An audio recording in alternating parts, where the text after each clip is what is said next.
Hello friends, स्वागत है आपका आपके अपने YouTube channel online education focus पर। दोस्तों, आज की वीडियो में हम देखेंगे 22 मार्च 2025 संबंधित जितने भी करंट अफेयर क्वेश्चन बन सकते हैं सबको इस वीडियो में कवर करेंगे। तो चलिए शुरू करते हैं आज का वीडियो अच्छी लगे तो वीडियो को लाइक करिएगा, शेयर करिएगा, चैनल को सब्सक्राइब करिएगा, बेल आइकन को प्रेस करिएगा। देखिए, फर्स्ट क्वेश्चन है, फिनलैंड लगातार 8वीं बार विश्व का सबसे खुशहाल देश बना है। यह रिपोर्ट किसके सहयोग से प्रकाशित की जाती है? A Harvard University, B Oxford Wellbeing Research Centre, C UNICEF, D World Bank. Right answer है option B, Oxford Wellbeing Research Centre. देखिए, फिनलैंड ने लगातार 8वीं बार विश्व के सबसे खुशहाल देश का खिताब हासिल किया है, जो 2024 की नवीनतम वैश्विक खुशी रैंकिंग में सर्वोच्च स्थान पर बना हुआ है। यह अध्ययन ऑक्सफोर्ड विश्वविद्यालय के वेलबींग रिसर्च सेंटर, गैलप और संयुक्त राष्ट्र सतत विकास समाधान नेटवर्क के सहयोग से किया गया। रिपोर्ट में यह सामने आया है कि संयुक्त राज्य अमेरिका अपनी अब तक की सबसे निम्न रैंकिंग 24वें स्थान पर पहुंच गया है। यह रैंकिंग लोगों द्वारा अपनी जीवन गुणवत्ता के आत्म मूल्यांकन पर आधारित है, जिसमें सामाजिक विश्वास, आर्थिक स्थिरता और जीवन प्रत्याशा जैसे कारकों को प्रमुखता दी गई है।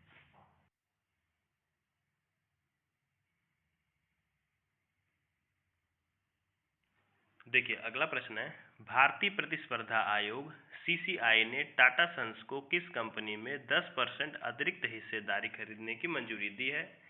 A Tata Communications, B Tata Motors, C Tata Play, D Tata Power. Right answer है ऑप्शन सी, टाटा प्ले। देखिए, भारतीय प्रतिस्पर्धा आयोग सीसीआई ने टाटा सन्स को टाटा प्ले में अतिरिक्त 10% हिस्सेदारी अधिग्रहण करने की मंजूरी दे दी है। यह अधिग्रहण battery investment Mauritius private limited से किया जाएगा, जो एक निवेश फर्म है। इस फैसले से टाटा सन्स की भारत के डिजिटल मनोरंजन और कंटेंट डिस्ट्रीब्यूशन क्षेत्र में अपनी उपस्थिति मजबूत करने की रणनीति को बल मिलेगा।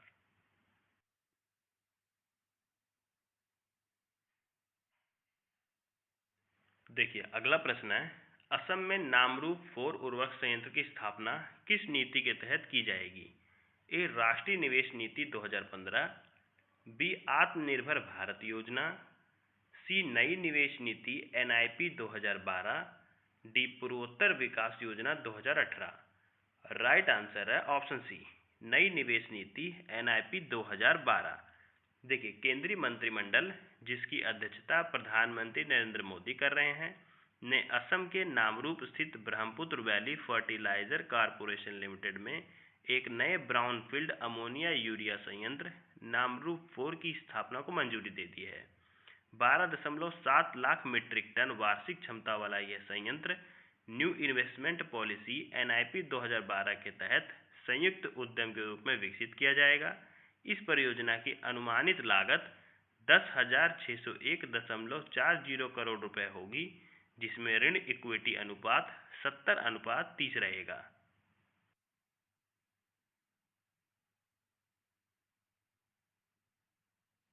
देखिए, अगला प्रश्न है, राष्ट्रीय गोकुल मिशन के तहत 3,400 करोड़ रुपए का बजट किस वित्त आयोग चक्र के दौरान आवंटित किया गया?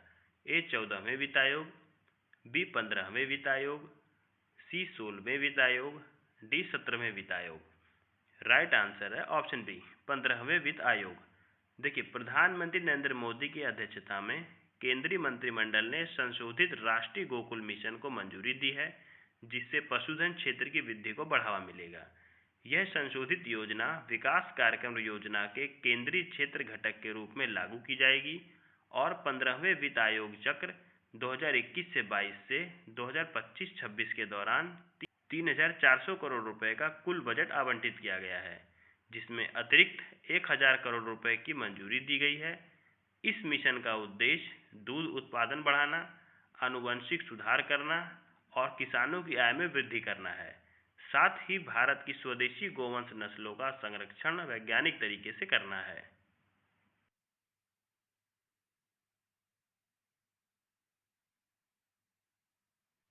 देखिए, अगला प्रश्न है, हॉकी इंडिया पुरस्कार 2024 में वर्ष के सर्वश्रेष्ठ पुरुष और महिला खिलाड़ी का पुरस्कार किसे मिला? ए मनप्रीत सिंह और रानी रामपाल, बी हरमनप्रीत सिंह और सविता पुनिया, सी दिलप्रीत सिंह और वंदना कटारिया, डी गुरजीत कौर और PR श्रीजेश। राइट आंसर है ऑप्शन बी, हरमनप्रीत सिंह और सविता पुनिया। देखिए, नई दिल्ली में आयोजित हॉकी इंडिया वार्षिक पुरस्कार 2024 भारतीय हॉकी के सर्वश्रेष्ठ खिलाड़ियों को सम्मानित करने का भव्य आयोजन था। इस प्रतिष्ठित समारोह का महत्व इसलिए भी बढ़ गया क्योंकि यह भारतीय हॉकी के शताब्दी वर्ष और 1975 पुरुष हॉकी विश्व कप जीत की स्वर्ण जयंती के साथ आयोजित किया गया। इस समारोह में भारतीय हॉकी के उत्कृष्ट प्रदर्शन करने वाले खिलाड़ियों को सम्मानित किया गया, जिन्होंने अपने समर्पण और खेल कौशल से देश का नाम रोशन किया। इस आयोजन में हरमनप्रीत सिंह और सविता पुनिया को बालवीर सिंह सीनियर पुरस्कार वर्ष के सर्वश्रेष्ठ खिलाड़ी से सम्मानित किया गया।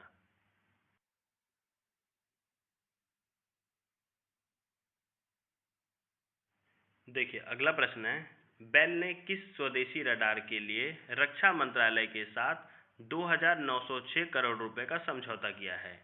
ए आकाश रडार, बी पिनाका रडार, सी अश्विनी LLTR, डी तेजस रडार। राइट आंसर है ऑप्शन सी, अश्विनी LLTR। देखिए, भारतीय इलेक्ट्रॉनिक्स लिमिटेड बेल ने रक्षा मंत्रालय के साथ 2,906 करोड़ रुपए का समझौता किया है, जिसके तहत निम्न स्तरीय परिवहन रडार LLTR अश्विनी की आपूर्ति की जाएगी। यह अत्याधुनिक रडार रक्षा अनुसंधान और विकास संगठन DRDO के इलेक्ट्रॉनिक्स एवं रडार विकास प्रतिष्ठान द्वारा स्वदेशी रूप से विकसित किया गया है। यह सौदा आत्मनिर्भर भारत पहल को मजबूती प्रदान करेगा और देश की रक्षा उत्पाद क्षमताओं को बढ़ाएगा।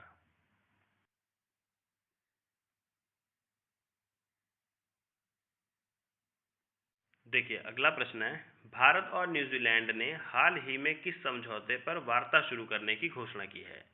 ए आर्थिक सहयोग समझौता, बी मुक्त व्यापार समझौता FTA, सी निवेश और व्यापार समझौता, डी द्विपक्षीय व्यापार समझौता।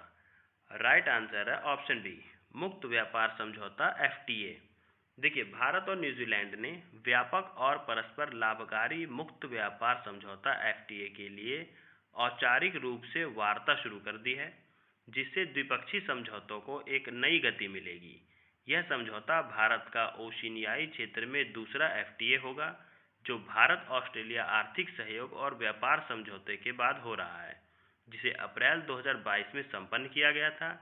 इस FTA का उद्देश्य आपूर्ति श्रृंखला एकीकरण, सप्लाई चेन इंटीग्रेशन को मजबूत करना, बाजार पहुंच का विस्तार करना और दोनों देशों के लिए आर्थिक समृद्धि एवं मजबूती को बढ़ावा देना है।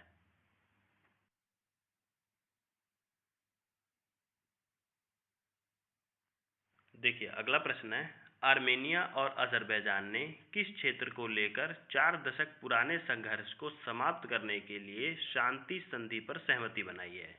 ए गोर्नो बदख्शान, सी नागोर्नो कराबाख, सी कश्मीर घाटी, डी अबखाजिया।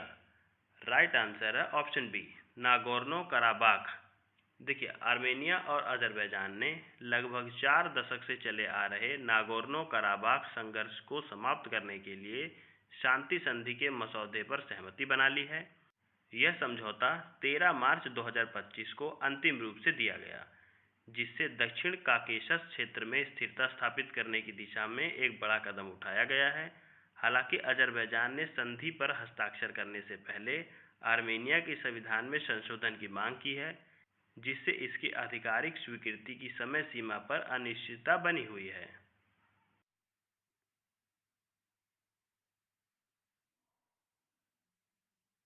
देखिए, अगला प्रश्न है, नेक्टर यानी North East Centre for Technology Application and Reach का स्थायी परिसर कहाँ स्थापित किया जा रहा है? A Guwahati, B Shillong, C Imphal, D Aizawl. Right answer है ऑप्शन बी, शिलांग।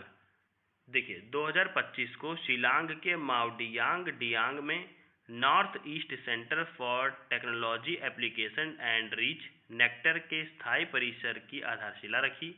नेक्टर विज्ञान और प्रौद्योगिकी विभाग TST भारत सरकार के तहत एक स्वायत्त संस्थान है, जो पूर्वोत्तर क्षेत्र के सामाजिक आर्थिक विकास में प्रौद्योगिकी के उपयोग को बढ़ावा देने पर केंद्रित है। इस अवसर पर मंत्री ने केसर की खेती, ड्रोन तकनीक और स्टीम शिक्षा में नेक्टर की उपलब्धियों को रेखांकित किया और कहा कि पूर्वोत्तर भारत को अगला केसर केंद्र बनाने की क्षमता रखता है।